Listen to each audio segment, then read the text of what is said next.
दोस्तों, इंसान सॼी चंड जे बारे में तमामु घणो पुरजोश रहियो आहे, छाकाणि त इंसान जॾहिं आसमान में उन चमकंदड़ शइ खे ॾिसींदा आहिनि त हमेशह उहो सोचंदो हो त उन चमकंदड़ शइ जो छा थींदो।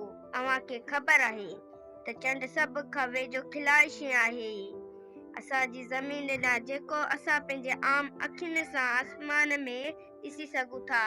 चंड असांजी धरतीअ जो हिकु कुदरती सैटेलाइट आहे जेको असां धरतीअ जे चौधारी गर्दिश करे थो। उहो ई सबबु आहे जो इंसान खे चंड जे बारे में ॼाणण लाइ हमेशह पुरजोश रहे थो।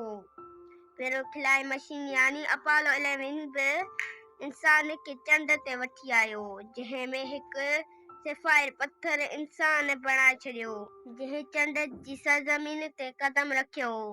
हिकु वधीक नामुमकिन ॻाल्हि इहा आहे त इंसान खे चंड ते ज़िंदगी मिले थी। दोस्तो, छो त प्लेनेट मार्स खां पोइ चंड ते इहा जाइ आहे जेका असां खे जीअण जी उमेद ॾिए थी। उन खां पोइ इहे माण्हू चंड ते बि मोकिलींदा त जीअं मरेख ते बि रही सघे ऐं ज़िंदगी बि गुज़ारे सघे।